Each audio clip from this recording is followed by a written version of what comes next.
Good afternoon, everyone. Welcome to another casual stroll through Lord of the Rings Online. My name is Matt Elliott. I go by Scenario on the message boards, and I'm a senior world designer working on Lord of the Rings. The last couple of months have been super busy months for us with all of what we've been doing to get the Legacy of Morgoth expansion pack out and all of the previews associated with that. And now it's nice to kind of return back to our regularly scheduled strolls through regions.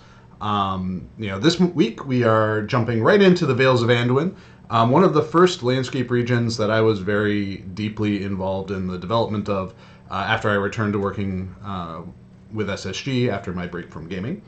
So this region is fairly near and dear to me. We've got a bunch of landscape, a bunch of dungeons, as well as some prototypey areas that I wanted to just teleport to and show off a little bit to talk about the process behind how we built what we built for everything. So without spending too much time on it, we can jump right in. Again, for those of you who are unfamiliar with the stream, this is a world design focused stream where I will be talking about what goes into building the landscape and the world of Lord of the Rings Online. I'm not going to be talking about things like game systems, lag, Black Friday sales. This is purely for world design focused stuff. So if you have questions about landscape design, dungeon design, world design in general, how we go into building everything that we've built thus far, I'm the person to ask that to, at least from the world perspective of it. Also, if you have questions about housing, I'm happy to answer questions about housing as well. I do tend to talk a lot, so if it's been a while since you've seen me have a drink, let me know in chat and I will take a pause to have a drink. I've got my ginger ale and I got my seltzer, so I am good to go. So without further ado, welcome to the Vales of Anduin. One of the interesting things about the Vales of Anduin is that it has, hold on, let me adjust things a little bit here. I think the Vales of Anduin is a space that, I don't think we were ever really thinking we'd get to. We built Northern Mirkwood and we built Dale and we kind of had little glimpses into it. The Beornings had their starter experience in and around Beorningus. But when we decided we wanted to connect those kind of satellite regions, connect Northern Mirkwood and Dale to the rest of the game, it made sense to come through the Vales of Anduin and connect into Lothlorien through there. The tricky thing with doing that, though, is we had already built the Beorningus starting area for the Beornings, and we actually ended up having to relocate the location of that starter area in order to kind of make geographical sense of the region. I think where we had originally placed it was too far away from where we needed it to be, or too close, one of the two. But we really wanted to make sure that we were providing enough distance between the Misty Mountains and also make sure we had room to show the Carrock. So when we built this, we really had to do a lot of in-depth work into figuring out how we needed to move things around. Let me make it middle of the day here. It's getting close to nighttime, but we'll make it middle of the day to really show off the prettiness of the region. So Beorningus is just kind of a fun little village. I think one of the things that was really enjoyable about building this region, at least from a town perspective, is all of the towns here are very rustic and rural feeling. And I think that's after having spent so much time both in Gondor and in working in and around Dale, having something that felt a little wild, a little rustic, was a really nice change of pace. So now we're running around here in the Beorning lands. This is the landscape directly surrounding Beorningus. For those of you that have done the starter instance, you get to get through some of this, but not all of it. But on your very starter experience, and then after that, if you want to play in the landscape, you gotta be a big Beorning to do that. So we'll do a couple of quick questions while I'm running around in here. We have actually Alta saying Vales of Anduin is my favorite. I really enjoy the vibes of particularly the Beorning lands, but other areas as well, where you just kind of have these little meandering hills, and it's got a lushness to it that isn't menacing. That doesn't make you feel like anything could happen, anything could attack you, which I think we had done a lot of. I'm advancing deeds as I'm running around in here. This area here was what was blocked off. I think prior to the region opening, Southern Mirkwood was very effectively walled off. We had this looking out, but the tree walls to the north and south were very, very heavy, very dense. So one of the things we did was we went through and thinned them out a little bit so that you had these access points to get into Southern Mirkwood from here. And I like how that feels. I also really like the new tree walls that we have that aren't just they don't just feel like the billboards, right? They have some pass through visibility, and I think that adds a lot to helping them just feel like good natural additions to the space. So as we make our way back into the Beorning lands, we'll continue on through. Demelsa says Beorning style housing one day. It's on the list. I'm not sure that a neighborhood would be necessarily appropriate for the Beorning lands, but or just for Beornings in general. 20 houses all clustered together might not be the most appropriate thing. But there are concepts of ideas that we have that hopefully over the course of the next couple of years we'll be getting features and systems for the housing system that will allow us to implement some of those ideas and provide styles of housing that would work well as kind of more like one-off structures here and there. I think I've mentioned the estate system concept before, and that's kind of what we would lean into. One of the things when I was building this area, I was the one that built the Beorning lands, was we really wanted to make sure we knew we were going up into the Wells of Langflood after this, so I really wanted to make sure that the transition between these regions felt natural. And leaned heavily into the short, low wall impassables that would make it easy for us when it came time to open up the Wells of Langflood to just kind of smooth things out a little bit and move in from there. Druid's Fire says the Vales where my lobies go to die trying to get thoughts of Bilbo during the birthday event. Yeah, watch out for that. This is not a Lobby-friendly region, even though running around at 150, nothing here really cares about me running around in here. So the Vales of Anduin kind of introduced two world-building concepts for us that we wanted to play around a little bit with. And I shouldn't say concept, I should say more like assets. We've got the actual like Misty Mountains going on here. We wanted to try to make them live up to their namesake, and it's something that's like a long-running goal of ours, is to eventually go back into the Misty Mountains and add in some of these clouds that you see up here as well to really make them live up to their name. And we'll do that at some point in the future, I'm sure. I think one of the other things, too, with this region that we got some additional learning on was building waterfalls, because there are a lot of them, lots of water cascading through the mountains and down. So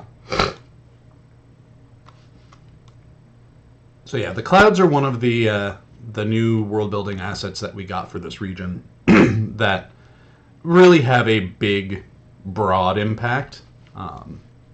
The other thing that I will stop by very briefly as we head further south, once we get up to the top of the Carrack, is another asset set that we tried out. It wasn't super successful for us, so we've kind of like pulled away from that as a function of a region.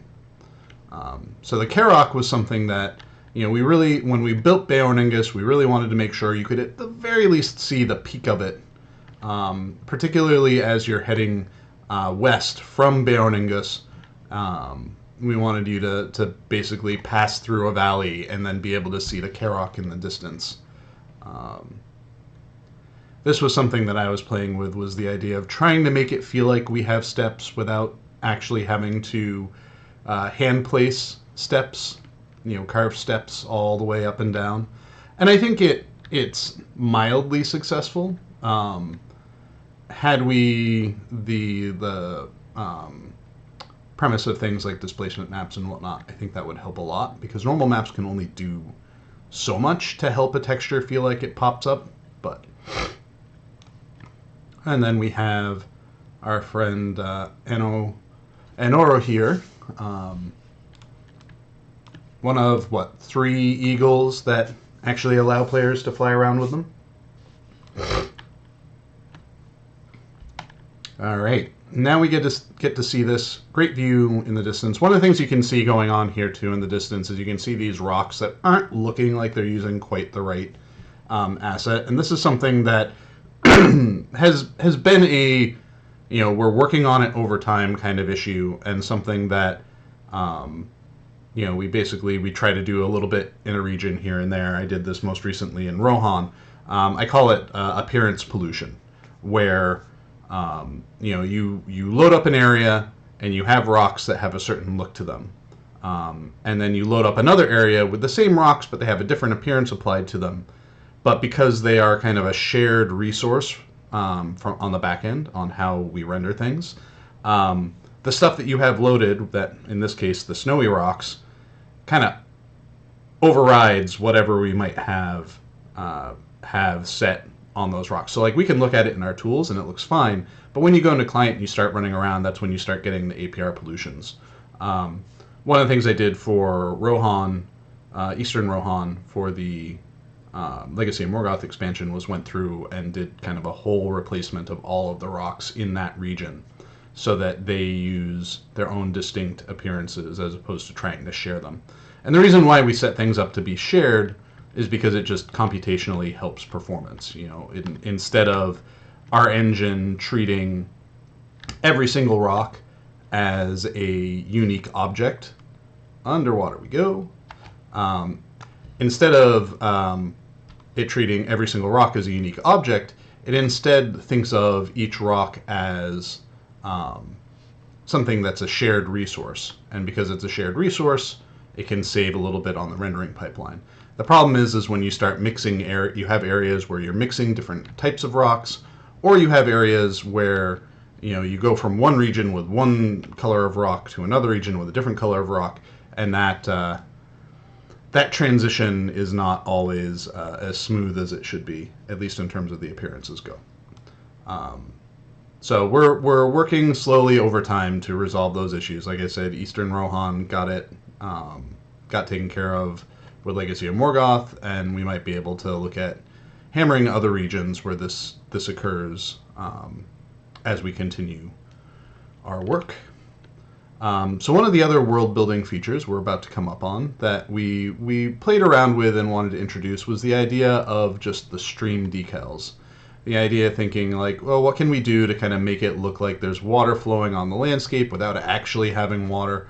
And I think this is met with limited success, in large part because our height map is not really high fidelity enough to support feeling like it's framing the decals as we're placing them down. So it can make for an interesting effect, but the terrain just isn't quite detailed enough. The actual mesh of the terrain just isn't quite detailed enough to pull it off. We might use these in the future to kind of coincide with rapids and whatnot as we place them. But it was an experiment, and not all experiments work out.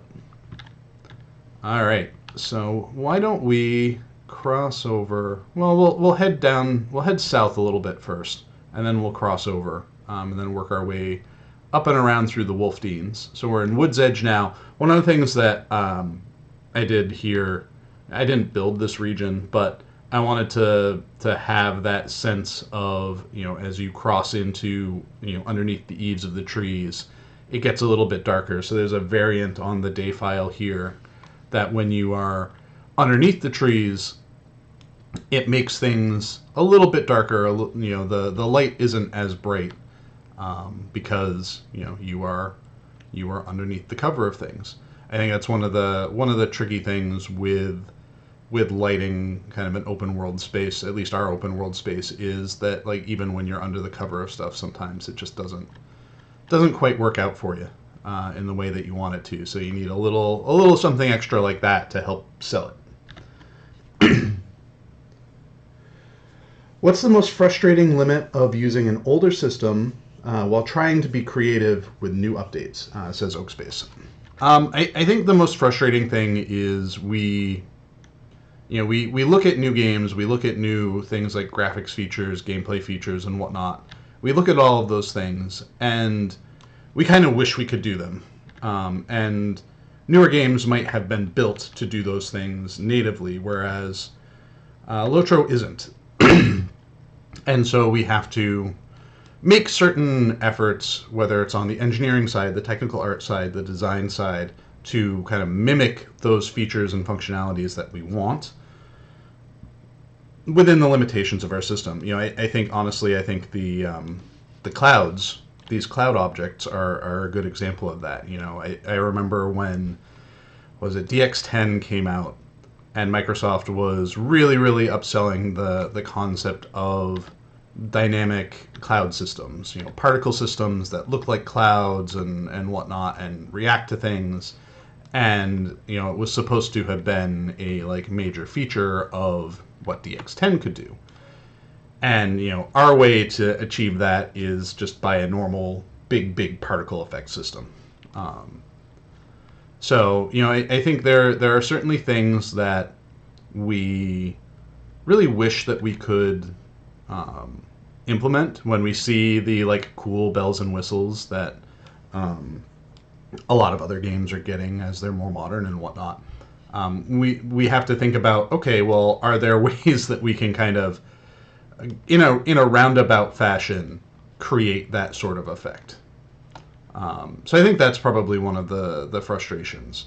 I think one of the challenges too is, our engine is so unique and specific to what we make that it can be hard for new people coming onto the team to kind of ramp into it, because it's got some shared language with, and by language I mean things it can do, some shared language with other major engines, but it does it slightly differently. And doing things slightly differently can often throw you off when you're trying to work in something. It's like going from Maya to Blender, right? Effectively, they do the same thing. You can achieve the same things with Maya as you can with Blender in most cases. But the way they go about achieving those things is slightly different. Things like Photoshop and Corel Draw, those sorts of things. And I think we run into that same issue here, where it's we can do some of the same things that other games can do and other engines can do. We just have to go about it in a slightly different way, and that can make it challenging to maintain institutional knowledge about those things, and really just make sure that those features and systems are very ironclad. As we run around here, it makes me really, really, really think maybe Vales of Anduin deserves a full-on rock replacement pass in the future, in the near future. Probably not for update 43, but near future. One of the things too, so when thinking about the world building for this region in general, it is a region that is very much more hooked into The Hobbit than it is to Lord of the Rings itself. There are some elements of Lord of the Rings in this region, but by and large, this is a Hobbit region. You know, the heroes from Lord of the Rings don't come here, right? Like they don't go this far north. They went through Moria instead. Originally, they were going to come this way, and I'll show you where they were going to come. But because this is a Hobbit region, a lot of the narrative through hooks and whatnot here are associated with the Hobbit, with the exception of the precursor civilization to the Rohirrim, who have their origins in this region as well. So Demelsa says, we had an in-character expedition through the Vales once when the Vegbar guards were still aggressive to lower-level players. There was kinslaying and laughs. That's fun. That's I think can kind of dovetail into some of the frustrations too, where it's like we build in certain ways. Oh, and there's our access into Goblin Town while we're here. We build in certain ways, and generally, like guard templating and whatnot, thinks it's a monster in order to be able to attack and whatnot, but we sometimes forget to put on certain properties in those guards to make them be like, but no, really, people are your friends. I learned that lesson with the Bjorning guards, and I've tried my best to avoid that issue recurring in the future. All right, let's see if I can get. I think I have to go a bit for. I have to go south to get Kadungo north. This is like Boston. You can't go there from here.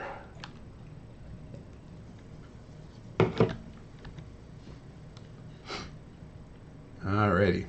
I really liked how heavy we went with the mist in this region. I know sometimes particle effects can be pretty heavy on a system, but they do so much to sell the character. You know, like you look at this and you just see the mist kind of flowing down through the Vale. It feels good. I think we probably maybe went a little overboard with it in Mist Hallow, but I think in places like this where you want to sell kind of an ambience, a little bit of mist can go a long way to even just help defining small silhouettes that are going to be coming towards you, and it helps give that little bit of it breaks up the noise, and it helps define spaces as you're moving through them, because you can see the shapes and silhouettes of things as the mist gets denser in the distance.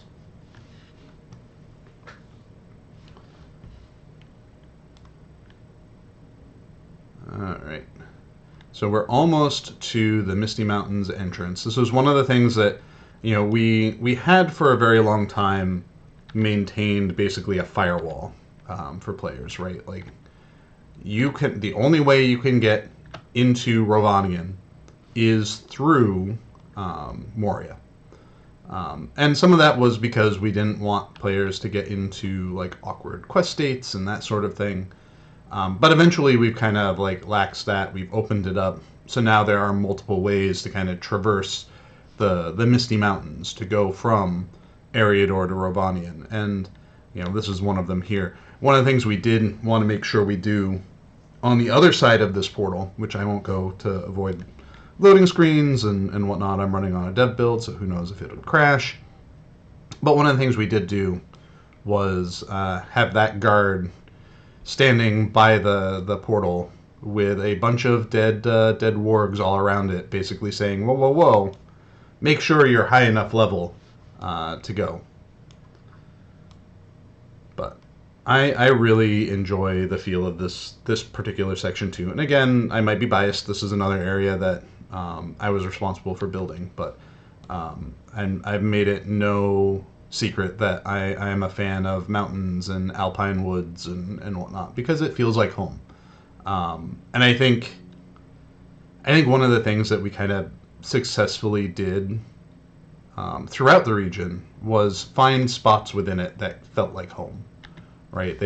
Regardless of who you were, there are places where you could kind of feel a little comfy, whether it was in Bjorningus or Vegbar or even going into Rosgobel, right? Like, I feel like this region is rugged and wild, and then those bits of safety, those bits of hominess really help kind of anchor you as you're moving down through the region. All right, we'll continue our traversal south once I get past these.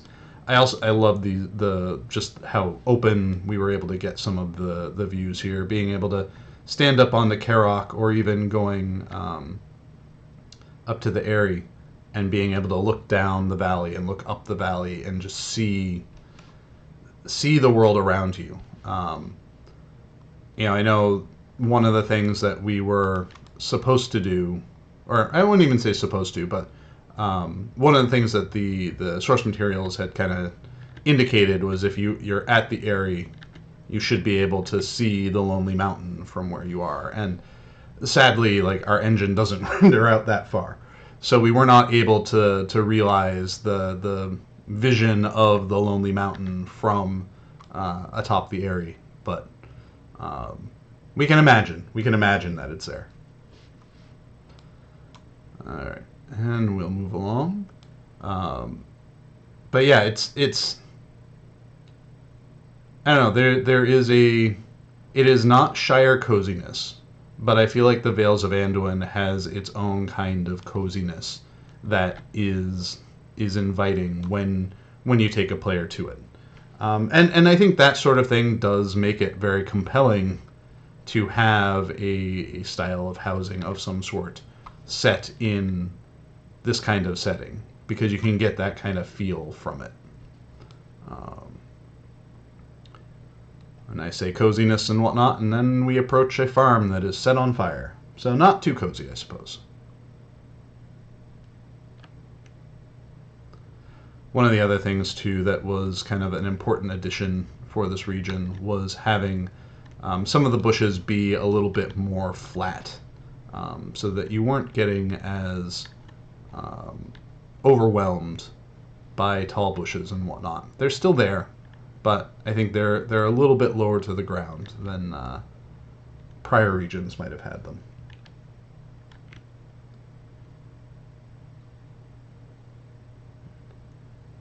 Hopefully I can get through all of the landscape, and then we can actually take a look at some of the dungeons too, because some of the dungeons in this, while there are not a lot, there are some like nice little spaces as well. That kind of reinforce the Hobbit narratives, I think, through this region.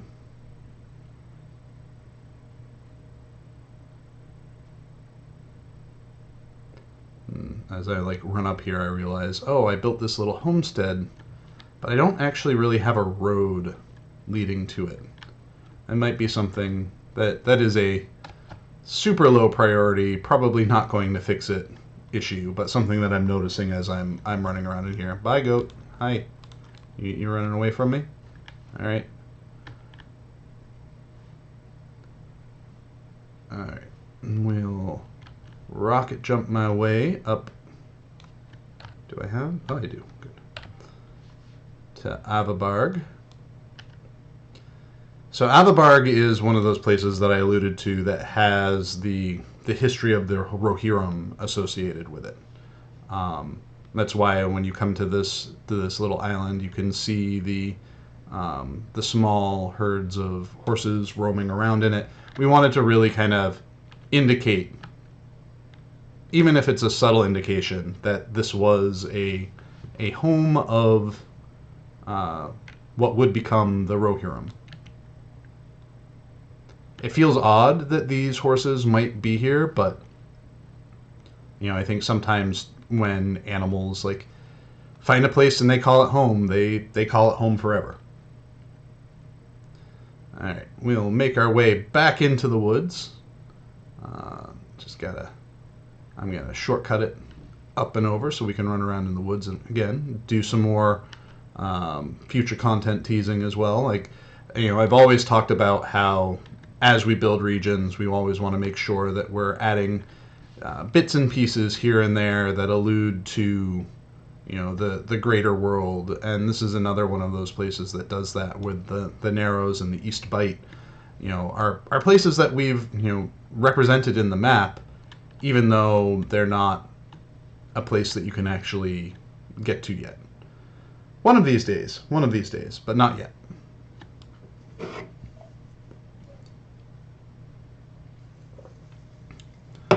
So for those of you that might be multitasking, I know today we are launching Moria on the servers of Angmar and Mordor. So if you're a VIP member, don't forget to hop in and check that out. Brand new travel system. Might be some things for you to have to rediscover while you're running around in there, but it should make getting around Moria a much better experience than it was before, because a lot of what we had in Moria for travel was very basic, you know, this only connects to the hubs that are next to it kind of travel, and that's not ideal. So as we get deeper and deeper into Wood's Edge, we come up here to right about here. This gate is closed. We can't go beyond it. But when we do eventually introduce Middle Mirkwood, the Narrows, and the East Bight, this is likely where at least one of the access points would be. I wouldn't be shocked too if we had access from the north, from the Dalelands as well, when/if we ever get there.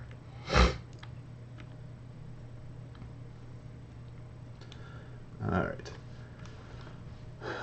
Mario Justin says, was it the plan to connect Lothlorien and Dalelands in one go from the start, or did you at some point consider doing it in steps, given how big the distance was?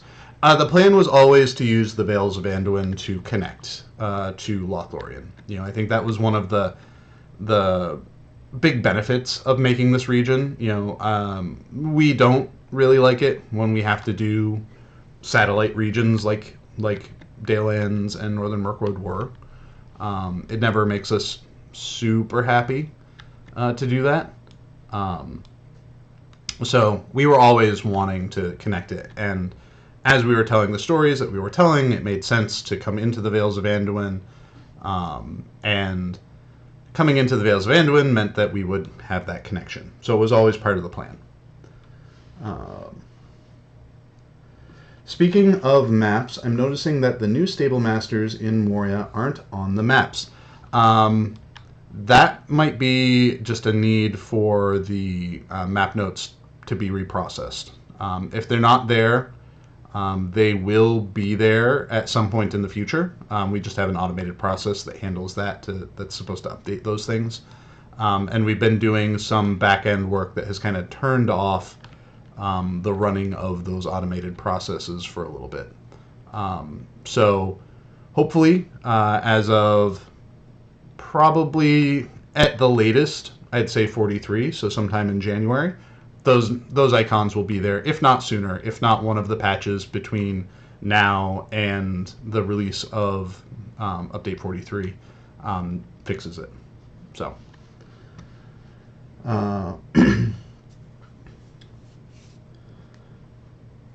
let's see.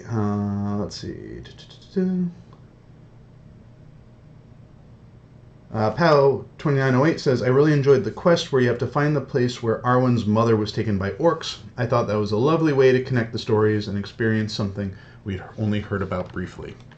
I think that's another like deep cut for this region, right? Like that, I know Maid of Lions and the other quest designers were really enjoying digging into the history that exists in this region that you don't necessarily expect to exist in this region, right? Like, I don't think there is, you know, you kind of think, you think in terms of, like, everything that happens in Lord of the Rings basically happens from Lothlorien south. And that's kind of, at least in Rovanian anyways. And so having the bits that we have in here talking about Arwen's mother, talking about what happened to Isildur, talking about the Rohirrim, Gollum, and whatnot. Like, those are all hooks, to drag you in. Orion and I were talking about like big T, little T, and a lot of those are probably more medium T that we're trying to reveal and grow in importance, at least while you are in the region doing the content in the region.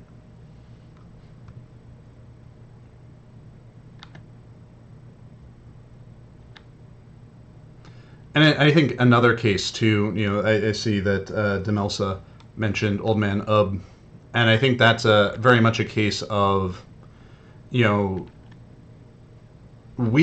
know what, everything is, right? Like, we've read the stories, we've read the appendices, like, we're aware of it. So we know who Old Man Ub is. But when you look at it from the perspective of just general villager, those people don't necessarily have the knowledge that we do, and so they spin the story in a way that makes sense to them. And I think that concept is very much reflected in a lot of what we've been doing in Umbar and near Harad as well, where we are telling. We understand the story from our perspective outside of Lord of the Rings, and it's up to us to make sure that we also have our characters in the game relay the story, but through the understanding that they have of that story. We are not. We are in this nice position outside of the game world, but we also have to remember that the characters that we are interacting with are supposed to be living in the world and do not have access to all of the knowledge that we have.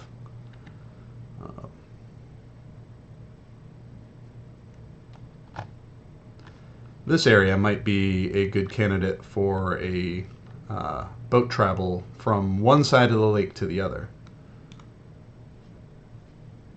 Pow2908 says, yes, the lore and connections were definitely a big factor of enjoyment and got me giddy. I also liked, one of the things that I liked about this region in particular too, is that we were able to kind of grow it over the course of a couple of updates. I mean, ultimately, the idea that I had pitched for this and Mist Hollow and Elderslade was, instead of us doing these big region launches, doing fewer big region launches, the idea I had pitched was kind of going with multiple smaller landscape updates over the course of the year to try to make it feel like you all were getting something a little bit more regularly, and just kind of like test that out and see how that worked. See if the concept of basically getting a third of the region worked out well. Granted, Vales of Anduin maintained that it was still like a full region all on its own. But when you think about Mist Hollow, I had originally proposed that Mist Hollow, Wells of Langflood, get split into two. So you'd have north and south, basically. And then we'd also have, where am I? I am way off track. And then we would have Elderslade as kind of the third part of the Wells of Langflood. But, I think we ultimately went with a different direction for pros and cons on that. All right, we are at Rosgabel. Now, this is an area that people long anticipated seeing as well, just because they've had their experiences with the Brown Wizard all the way back in the Lonelands. They got to experience Radagast, and some of them even got to have more time with Radagast than they did with Gandalf. So this might be a fun thing to turn into an interior. Who would like to own their own Rosgabel, right?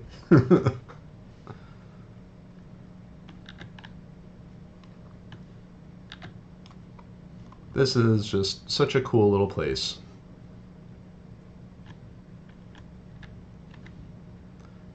one of the interesting kind of fun things about this too is the space was really championed by one of our designers, who really had a passion for Radagast and wanted to make sure that the content out of here really fit his character and was like interesting and entertaining from that perspective. So he put a lot of effort into that Radagast flavor. All right, we will head our way out of here and go look at the Gladden Fields real quick before we switch into dungeon exploration mode.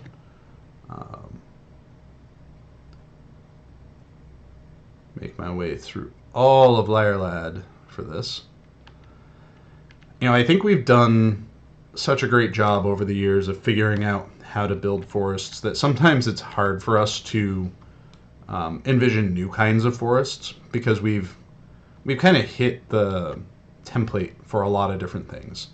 And so you really need like new, wild, distinct types of trees and flora to anchor new kinds of forests. And I think we did a little bit of that with the Shield Isles and the coastal areas of Umbar, and with Adagim, or not Adagim, Imular. And we're going to decline that quest.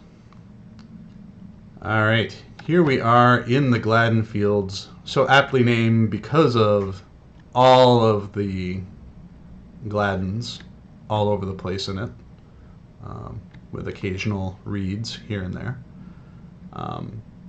This is another area with a lot of history to it. We're kind of in our canon, we're kind of implying that this is where Gollum is from. This is where he grew up. This is where he, started things.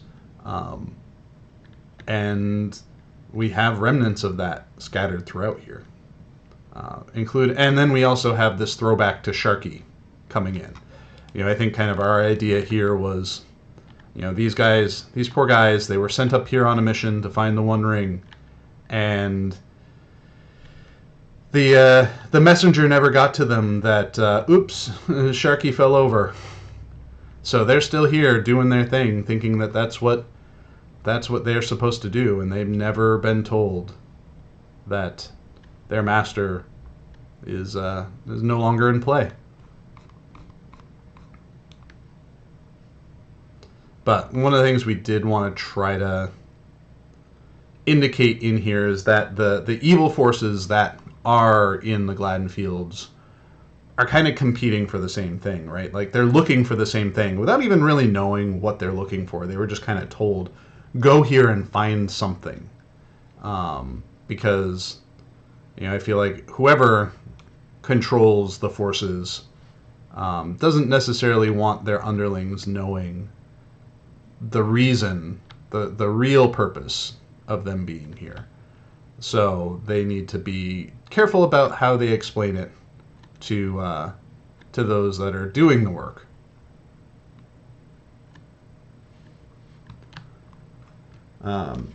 So Mario Justin says, the combination of far vistas and really big bushes, far vistas and mist everywhere make this region look really nice. I've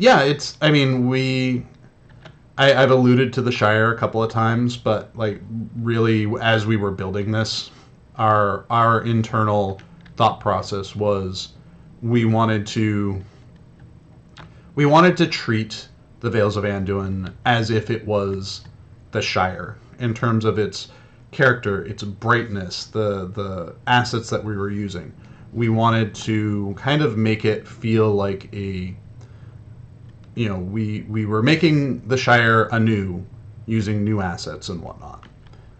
So that was kind of the intention behind the choices we made with the foliage, the fauna, the terrain textures, like all of that, the day files. Like, we wanted to give this a Shire feel. We wanted it to have that kind of, maybe not throwback feel to it, but we wanted it to have that impression as you're running around in here.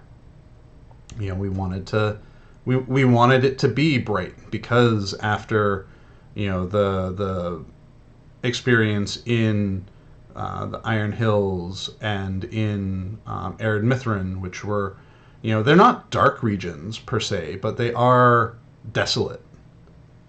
We wanted something lush and distinct, and something that could really be a palate cleanser for players who were doing the storyline and they just needed a break. They needed something to lift them up a little bit, because we also knew that we were going to very dark areas very soon after this. So we wanted to make sure that we gave you that break, we gave you that freshness, before we then stifled you.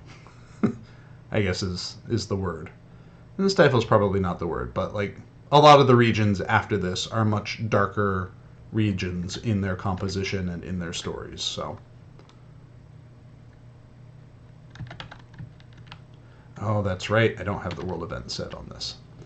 That was one of the things we did here too. When we introduced this region, we had set this up as a world event so that it was blocking you from getting in. I feel like we don't need that anymore. So now that I see that, I might reach out to our content people at the end of the stream and just say hey, do we still need this stuff here, or can we just delete it? Because the presence of the world event was purely just to allow us to continue working in this region without, working in this area of the Vales of Anduin, the Gladdenmere, allow us to continue working here without having to worry about doing weird stuff with impassables that just didn't look and feel right.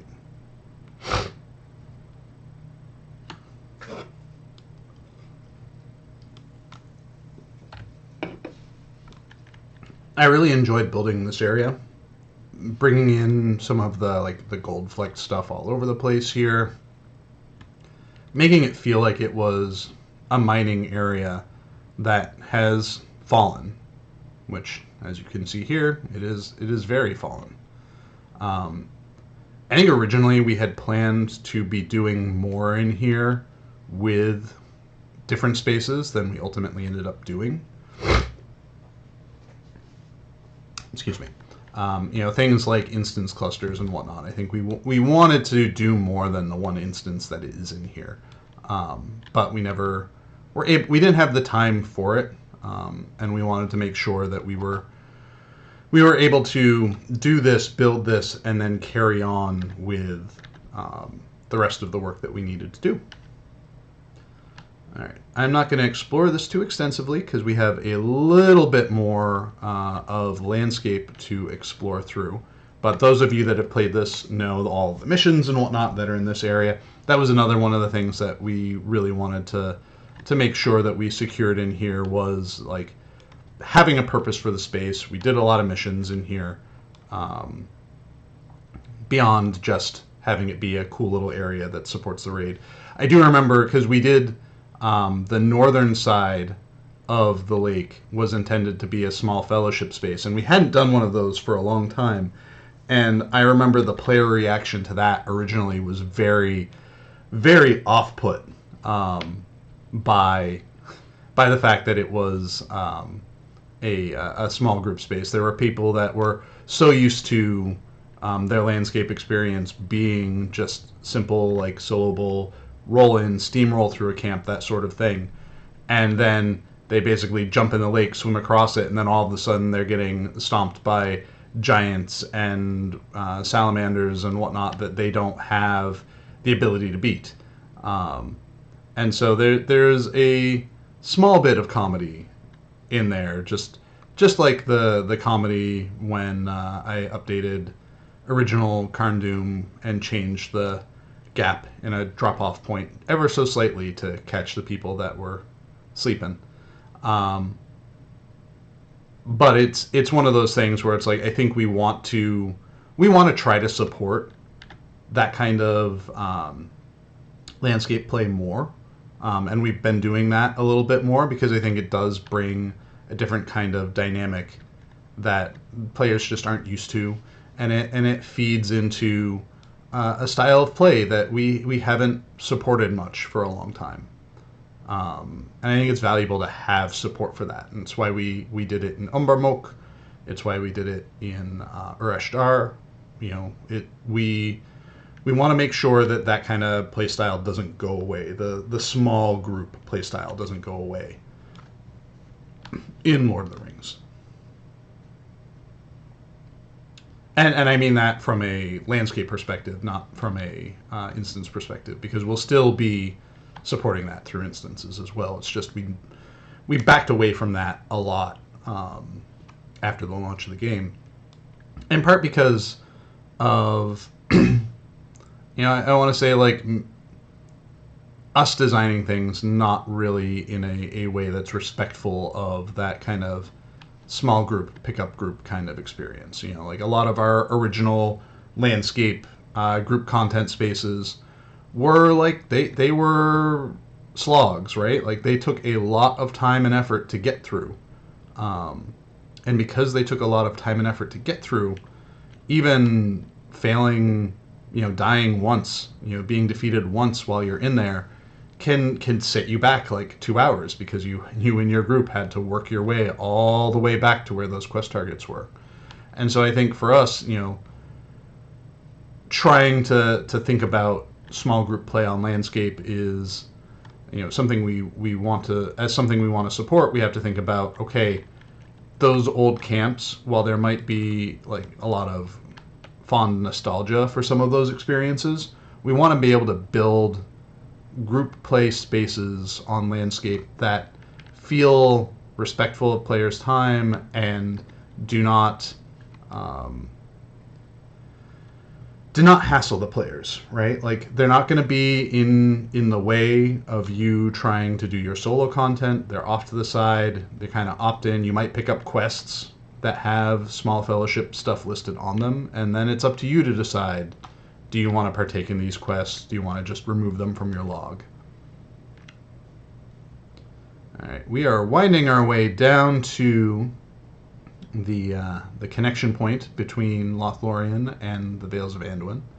I really like this little village too. In general, I like the mossy crofters set that we got, the appearance variation for those, because it feels like you can feel the dampness of the region with the moss on all of the structures, and it just helps them feel old, well worn. All right. Well, I think there's not much too different or distinct to see along here. I think there's one last little hub before we get into Lothlorien-ish areas. So we'll run up here. And after that, I'll do a quick pop through a couple of dungeons, and then maybe we can take a look at kind of the test spaces that I put together to help build the scene files that we use in this region.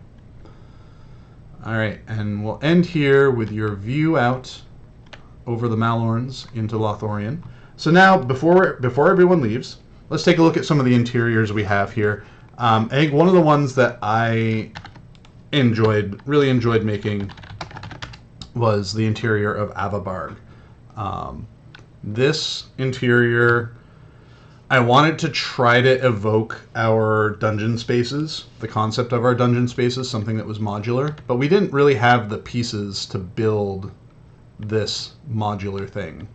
So I made groups of stuff to give it this kind of detailed, modular-looking space. This was originally intended to be a larger instance as well. And it ended up really mostly just being used for content purposes.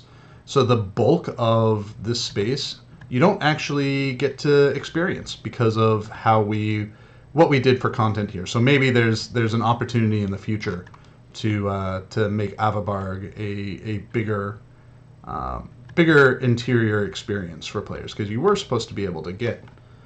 Let's see if I can all the way down here. When we were talking about the fight with the Watcher that happens up in Gladdenmere, there was even some concept of maybe having a preamble fight here in the sewers beneath Avabarg.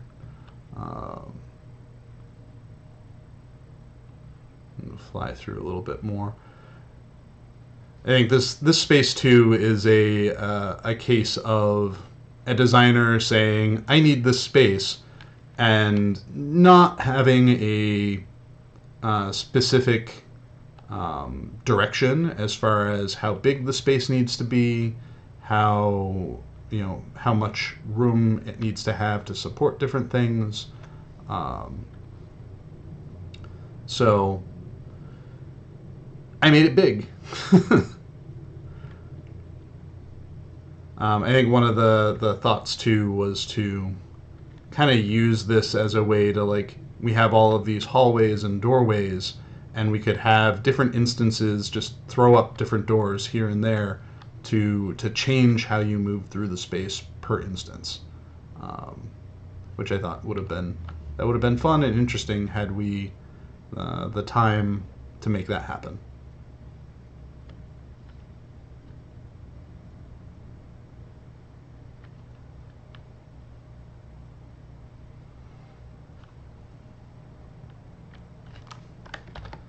All right, let's go on to another interior real quick. Why don't we go to Grimbjorn's lair? We'll do that super quick. This is a custom space that we had made for this region. We wanted to make sure that a place as important as Bjorningus and Grimbjorn had a solid anchor for it. So our artists really put a lot of work into building a really fantastic custom interior for this. Something that we could potentially, I could turn that into a wall texture. Might need to do that at some point for housing. So we were really excited to have this, and I think the artists and the quest designers were really excited to get all the details right. They really wanted to make sure that even just what we have here for food offerings and whatnot kind of reflects what a bear might want to eat, that sort of thing, because I mean that's Beornings, right? We'll check out the Watcher raid real quick, and then we'll hop over into the test spaces that I was talking about. So this was Kitsugala.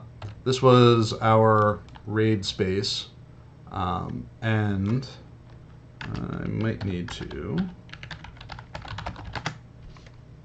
There we go.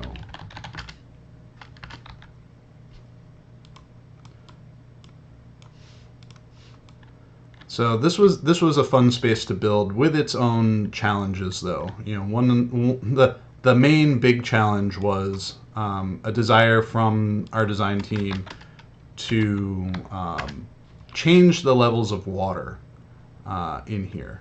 So as you're fighting the Watcher down with each level, and each level the water is lowering and lowering and lowering until you eventually get to the ground floor to fight the Watcher. Which is tricky because our water system doesn't really do that kind of dynamism graciously. So we had to do some sneaky things with the water volumes that were being used here, which is why these tunnels are doing what they're doing, because the intention is, as you wind down, you're in the tunnels, and that's when we're able to really manage how the water is throughout here.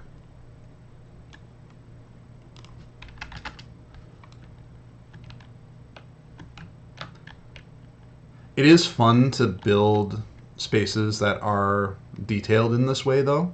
One of the things I wanted to do too is we got deeper and deeper and got down to the bottom level. The gold flecked hallways and whatnot all of a sudden become just like slimy and scuzzy and whatnot.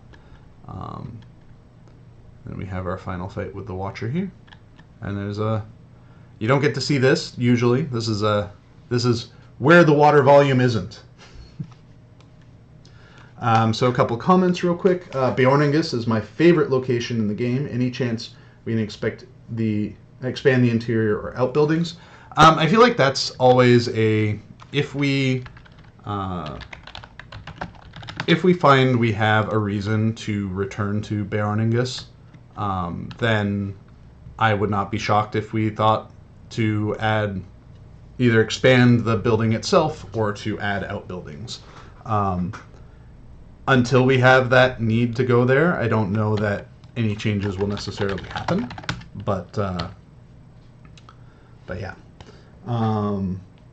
Pow2908 says Bjorningus has such a safe and homely feel after so much danger, giving a lovely feeling after all your grand adventures. Yeah, and like I said, that dovetails into kind of what we were wanting the Bjorning lands and the Vales of Anduin in general to impart, is the same kind of feel that you get when you're in the Shire. You know, like there's some danger there, more so than in the Shire, but you have those moments of peace. You have those cozy respites. So here we are in my Bjorning lands test ground. To prepare for building the Vales of Anduin, we really wanted to make sure that we had a solid set of scene files to go with that really had that look and feel. So I think I probably spent about a month in this area, and this is off in the middle of nowhere, playing around with our scene files to get that like good look and feel of what we wanted out of the Bjorning lands. Like you can see there in the distance, this is super test area, but this is where I was working to like get all of our terrain textures set up, all of our scene files set up, establish the visual language of the Vales of Anduin in here. So lots of just like a little bit of painting here, painting there, scene files here, scene files there, just testing and testing and testing to make sure that we got something that felt good. So this was the scene file for Lyre Lad, the trees and whatnot, the dense kind of almost old forest / Fangorn feel. We wanted to have one of the things that I was really keen to do was find ways to build scene files that paid attention to where water is, and we could change the feel of a region just by virtue of being near the water, having bushes and reeds like running right up to the shoreline, having things like willows and whatnot be on the water's edge, and then as you move away from the water's edge, those things wouldn't appear in the scene files. So this was a very foundational region for us when we were thinking about what we're doing for scene files in the future, and using techniques to build out other regions. We may not use the same assets, but the approach to how do we build along rivers' edges, how do we build cliffy scene files and whatnot, that's all very tied into this area here. See, I'll run up this way a little bit because I think there's one other thing to show, and then we'll wrap it up. So one of the things that I often do when I'm tasked with building out a region's scene files and terrain types is I'll have a space like this. Oh, there we go. So I'll have a space like this where it is purely just me painting down the terrain textures, making sure that they're using the properties that I want them to use, that they work good together, they blend well together, they have the right character. So I know that some people have seen inaccessible regions of the world, and they might see spaces like that, and that's what these spaces are for. They are where we are painting things down and testing things to make sure that, oh, I like how this works with this, but I don't like this texture, so I'm going to change this texture to something else. That is the main goal and purpose of these kind of spaces that you see that are, out in the middle of nowhere. All right, well, with that, let's head back here real quick. So I want to say thank you, everyone, for hanging out for this stroll through the Vales of Anduin. Like I said earlier, Moria is now live on Angmar and Mordor. If you are interested, I know there have been a lot of questions about the work that we've been telling you that we've been doing for Moria, for the Legendary Worlds. All of that work, minus work associated with the Veil of the Nine event, is also going to be available on the live worlds as well. So if you have a character that is, just about to hit Moria, this is a great time for that character to hit Moria. So I encourage you all to jump in and play. Let's see if there are any other quick questions. So POW2908 says, I'm curious, are newer premium housing areas going to be closer in price to Dol Amroth and River Hobbit housing also, or more expensive like Rohan? That is TBD. We never really set the prices on things until very late in the development process. All right. Well, thank you, everyone. I hope you have a great weekend coming up and a great holiday season in general. Next week, Orion and I are going to be doing our next We Have a Cave Troll stream where we're going to be talking about what goes into building raids. And we'll probably talk about some of the history of raiding in Lord of the Rings Online and maybe give some behind-the-scenes info about what's coming up in Update 43 with the raid that we're introducing with that patch. So thank you, everyone. I hope you have a great afternoon, and we'll see you next week, and then see you in January for our next Casual Stroll. Have a great night, everyone.